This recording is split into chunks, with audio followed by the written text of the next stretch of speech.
The stars looked the same as always in the deep black of space. But today something was different.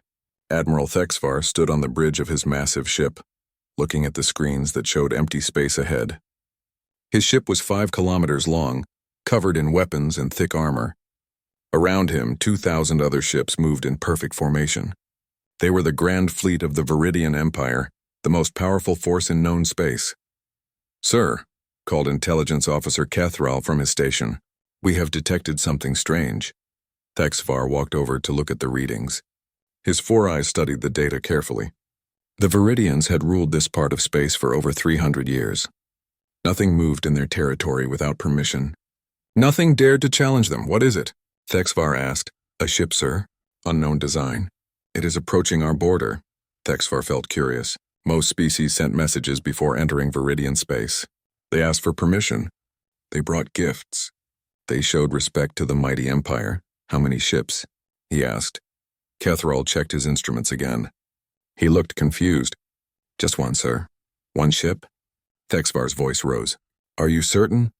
"Yes, sir, one ship. It is about 800 meters long." Thexvar laughed. 800 meters was tiny compared to his dreadnought. It was like a small boat next to a mountain. "Perhaps they are lost. Send the standard warning." Far away, Captain Do-hyun sat in his command chair aboard the UES Resilience. The ship was humanity's first deep space exploration vessel. It had taken Earth's best scientists 20 years to build it. The hull was white and silver, marked with the blue and red colors of Earth's united flag. Do-hyun was 42 years old, with short black hair and calm brown eyes. He had been chosen to lead this mission because he was smart, brave, and good at making hard decisions. Next to him sat Commander Hae-won, his first officer. She was younger than him, but just as skilled in space combat and tactics. "Captain," said Ensign Ji-ho from the communications station, "we are receiving a transmission." "Put it on the main screen," Do-hyun said. The screen filled with the image of a strange alien. It had 4 eyes, purple skin, and a face that looked like it was carved from stone. When it spoke, the computer translated its words into Korean. "Unknown vessel, you have entered Viridian space without permission. State your business or prepare to be destroyed." Do-hyun looked at his crew. Lieutenant Tae-min, the chief engineer, was checking the ship's systems.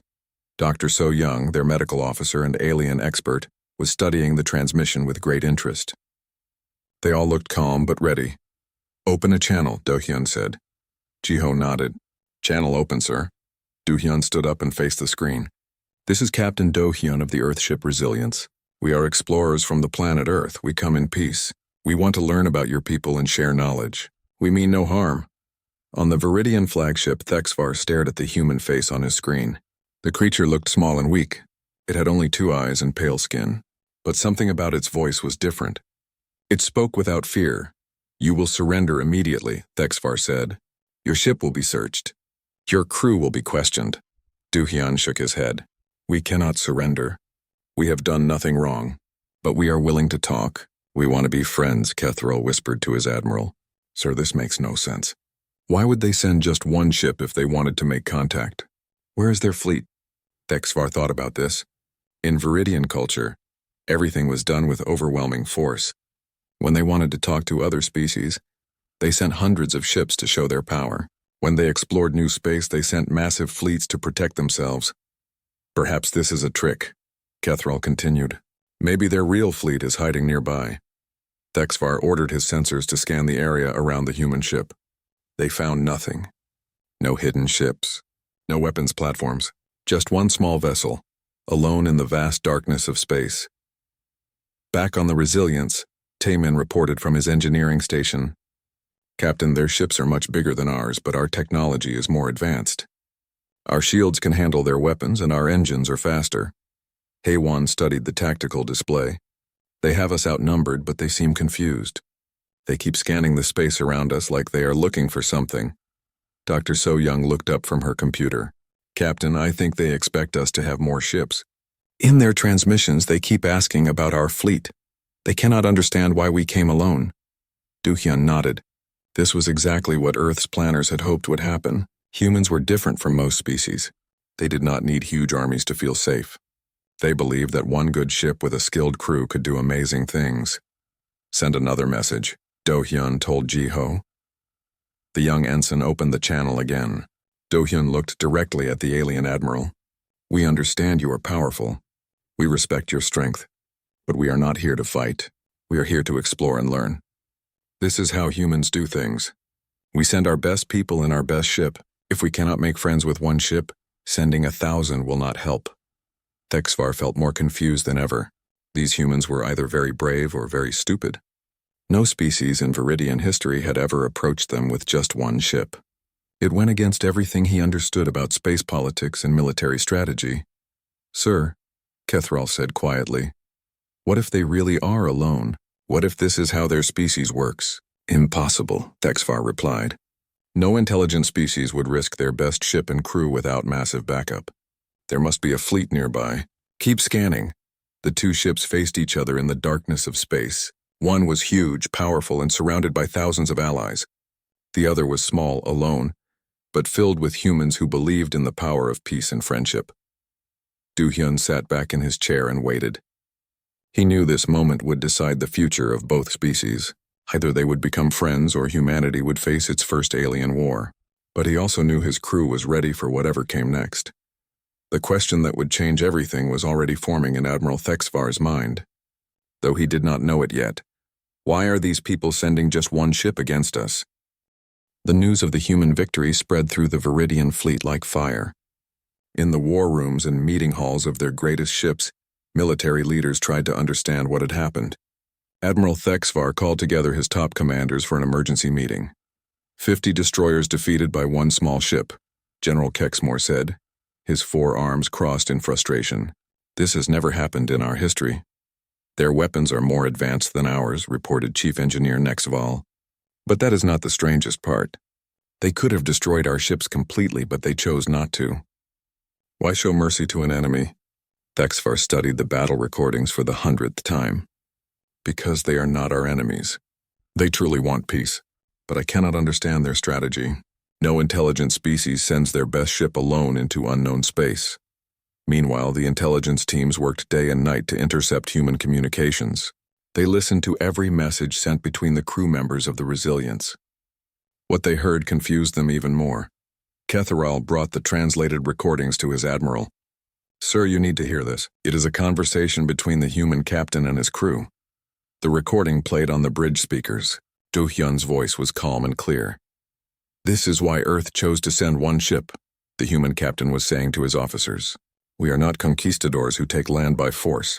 We are ambassadors who represent the best of humanity. Our mission is to prove that humans can be trusted. If we cannot make peace with one ship, then sending 1,000 ships will not help."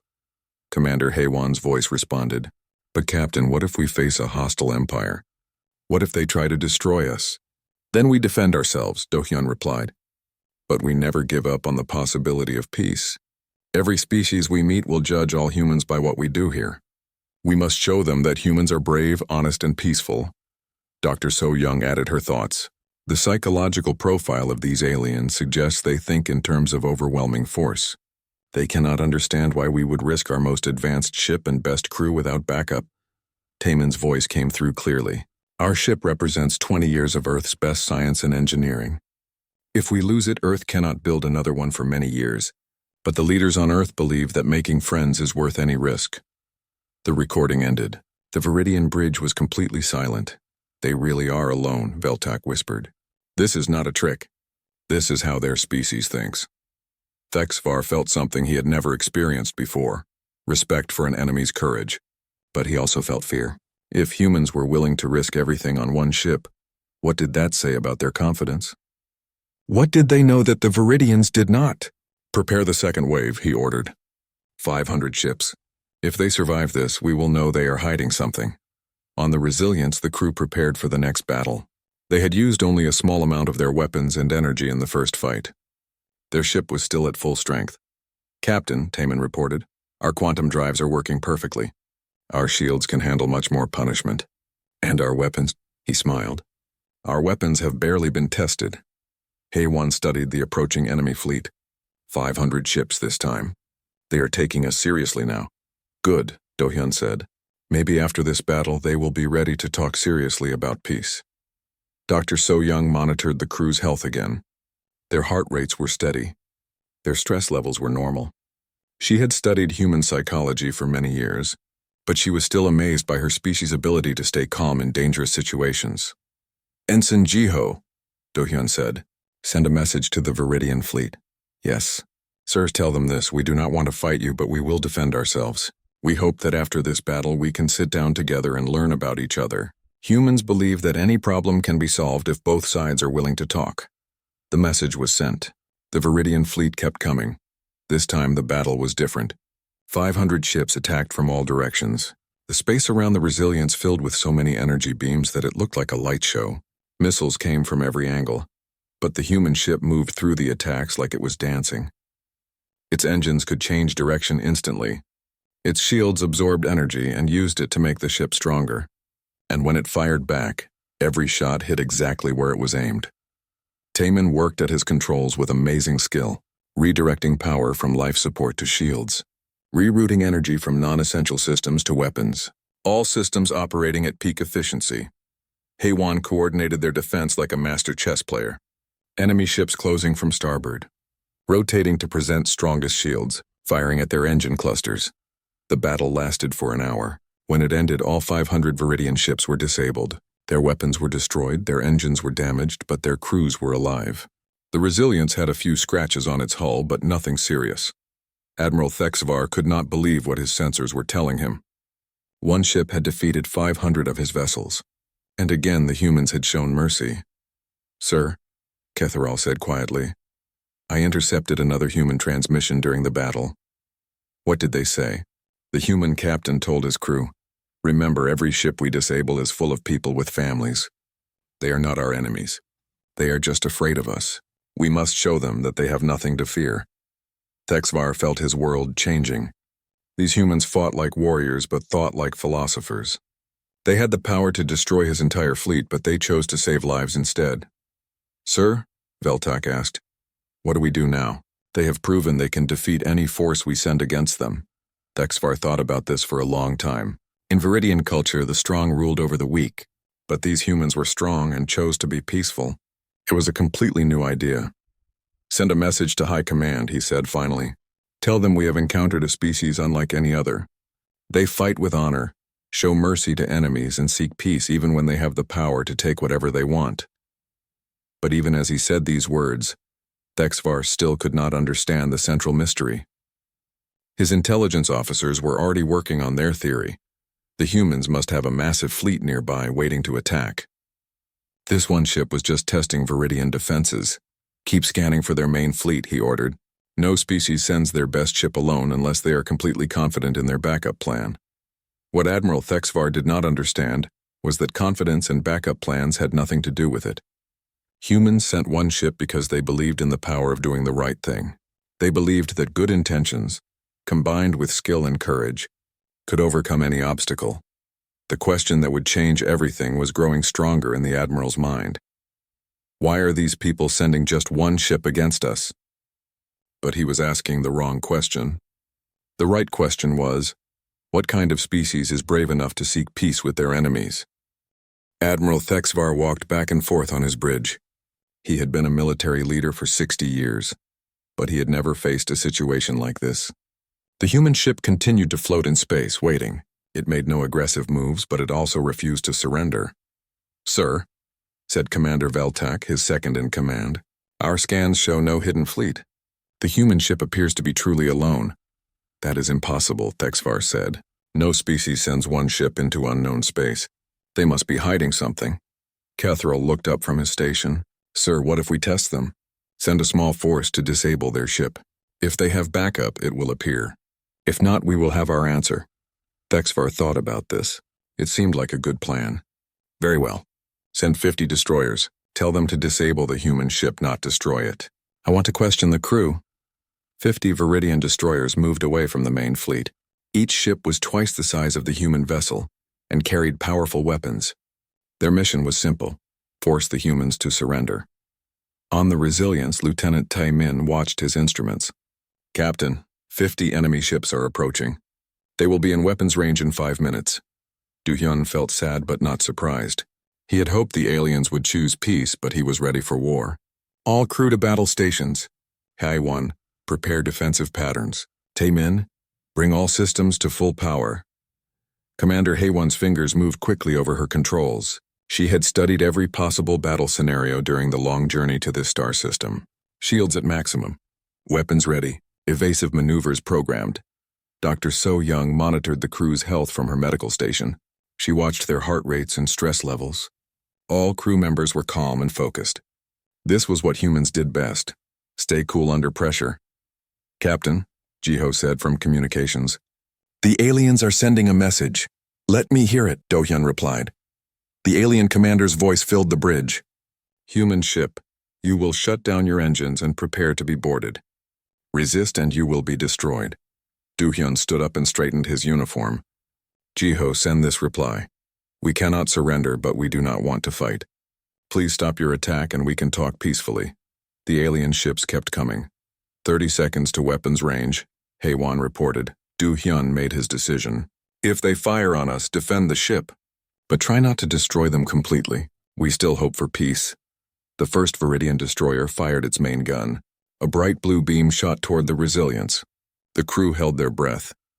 The beam hit their shields and scattered like water hitting a rock. The human ship shook but was not damaged. Impossible, whispered the Viridian gunner who had fired the shot. Taemin smiled at his engineering controls. Our quantum shields are working perfectly, Captain. They cannot penetrate our defenses with those weapons. More alien ships opened fire. The space around the Resilience filled with energy beams and missiles. But the human ship moved like a dancer, avoiding most attacks. The few hits that connected did no real damage. Return fire, Do-hyun ordered. Target their weapon systems only. The Resilience had only 6 main guns, but they were far more advanced than anything the Viridians had ever seen. Each shot was perfectly aimed.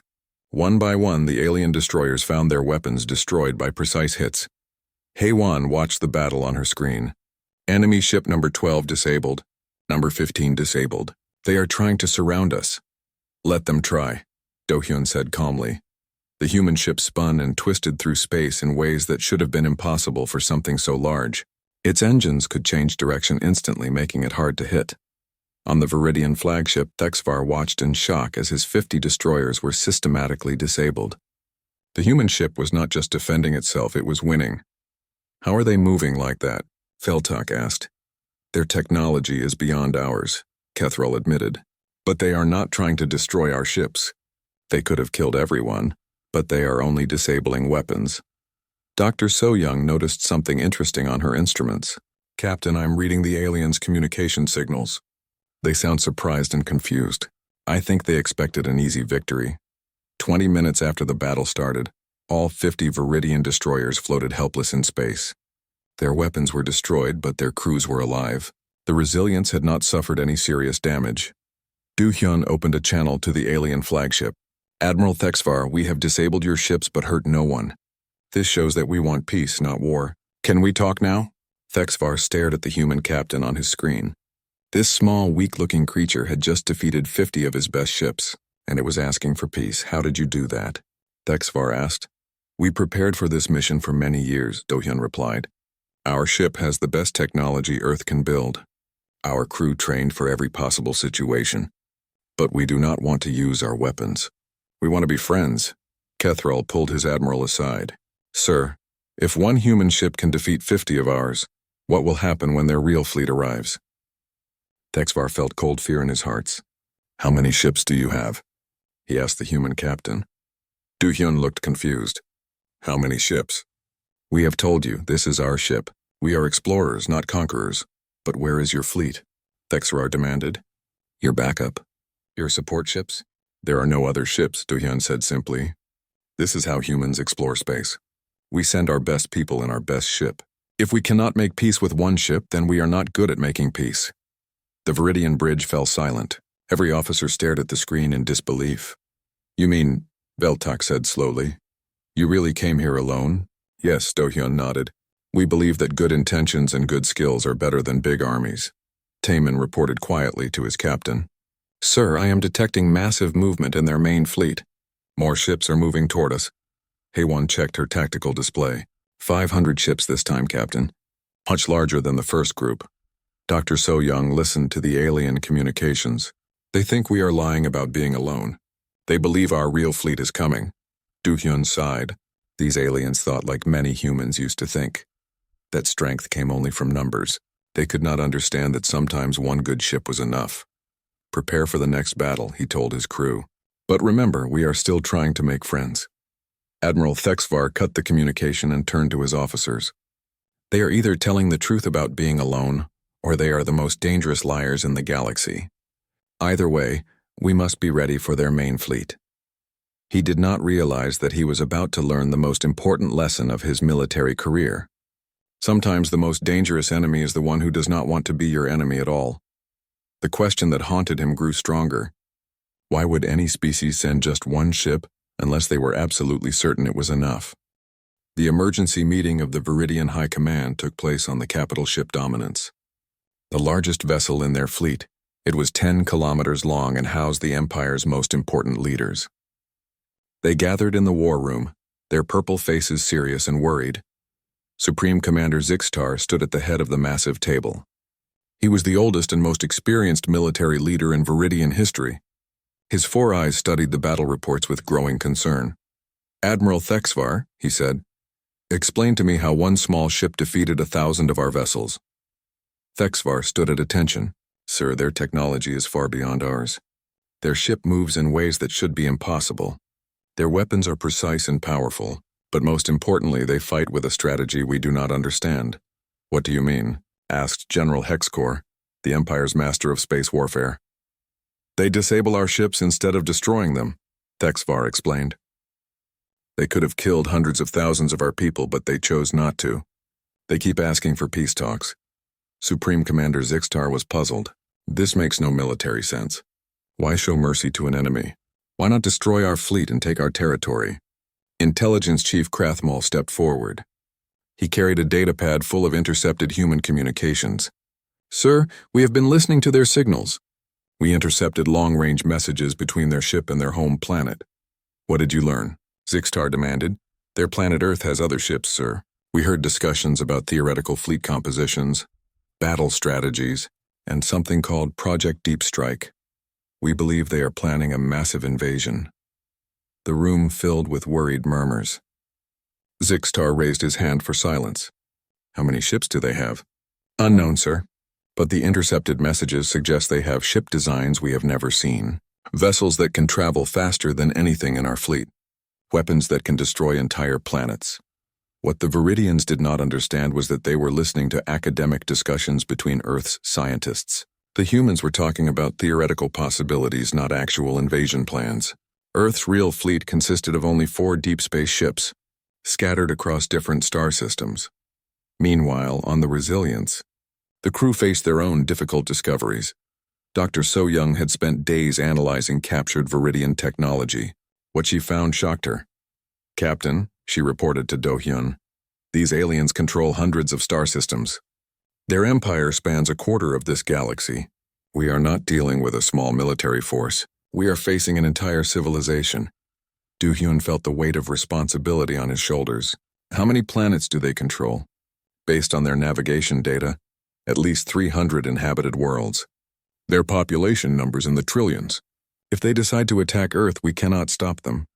Lieutenant Taemin looked up from his engineering console. Captain, I have been studying their ship designs. They build everything for overwhelming force. Their smallest warship is larger than most of our space stations. They think in terms of massive fleets and total domination. Commander Haewon reviewed the tactical data. Their military doctrine is based on numerical superiority. They have never faced an enemy that could match their technology.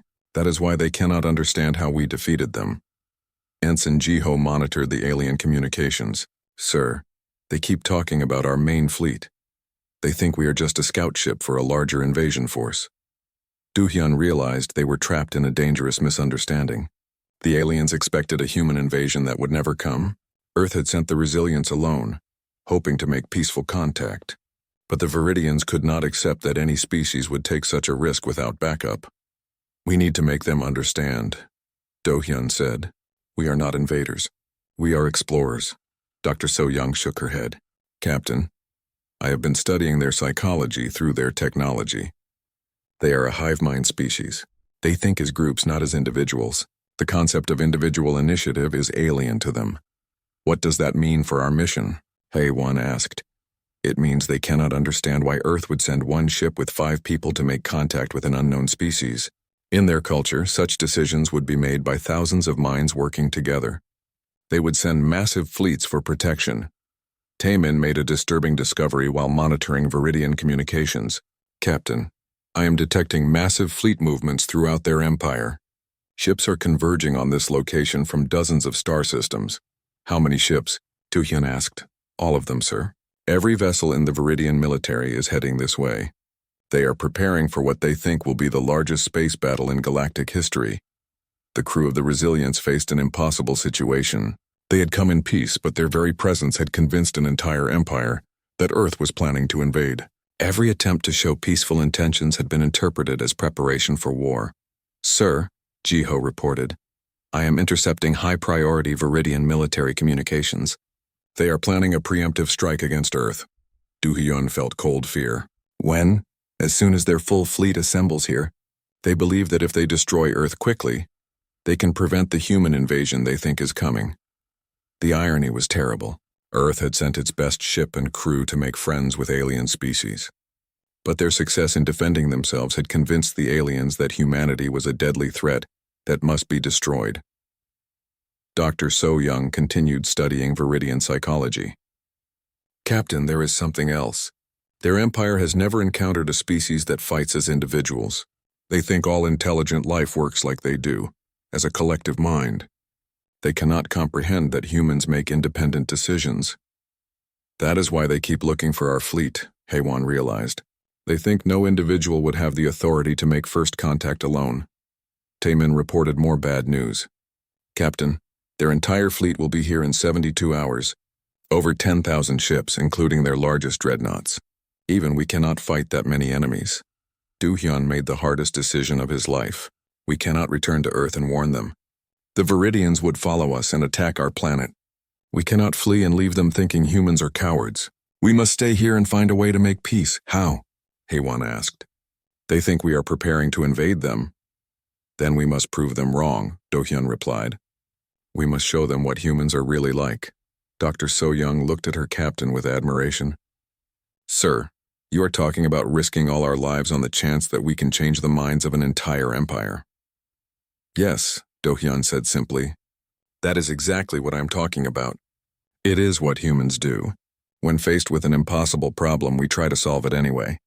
Outside the Resilience, space began to fill with Viridian warships. They came from every direction, their massive hulls blocking out the stars. The largest fleet in galactic history was assembling to destroy what they thought was the advance guard of a human invasion. But inside the small Earth ship, 5 humans prepared to do what their species did best.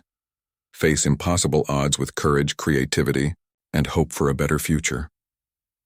The question that had haunted Admiral Thexvar was about to be answered, but not in the way anyone expected. 10,000 Viridian warships surrounded the small human vessel. The largest armada in galactic history had assembled in one place, their massive hulls creating a metal wall that stretched as far as the eye could see. Supreme Commander Zixtar stood on the bridge of his flagship, preparing to give the order that would destroy Earth. All ships report ready for hyperspace jump to the human homeworld, reported his communications officer. Excellent, Zixtar replied. We will strike their planet before their main fleet can defend it. This small ship has tested our defenses long enough. Admiral Thexvar felt uneasy. Sir, perhaps we should try to communicate with them one more time. They have had their chance to surrender, Zixtar said coldly. Now we end this threat to our empire. But Captain Do-hyun was not ready to give up. He stood on the bridge of the Resilience, looking at the impossible odds around his ship. His crew waited for orders, their faces calm but determined. Jiho, Do-hyun said, open a channel to all Viridian ships. Maximum power. I want every ship in their fleet to hear this message. Channel open, Captain. Do-hyun took a deep breath. What he was about to do had never been tried before in human history. He was going to tell the complete truth to an alien empire and hope they would listen. People of the Viridian Empire, he began. I am Captain Do-hyun of Earth. You think we are here to invade your worlds. You believe we are hiding a massive fleet somewhere in space. You are wrong. I am going to show you the complete truth about humanity. On the Viridian flagship, Zixtar laughed. More lies from the human spy. But Do-hyun continued. Jiho, transmit our complete mission logs. Show them everything. Our launch from Earth, our journey through space, our orders from Earth Command. Show them the truth about our fleet. Sir, Jiho said nervously, if we show them everything, they will know how weak Earth really is. That is exactly what I want them to know, Do-hyun replied. The transmission began. For the first time, the Viridians saw the complete story of the Resilience's mission. They watched the ship being built on Earth over 20 years. They saw the careful selection of the crew. They heard the speeches from Earth's leaders about the importance of peaceful exploration. Most importantly, they saw Earth's real fleet status. 4 deep space ships total, the Resilience exploring toward Viridian space, the Harmony heading toward the galaxy's center, the Discovery investigating a distant nebula, the Pioneer searching for new worlds in the opposite direction from Viridian territory.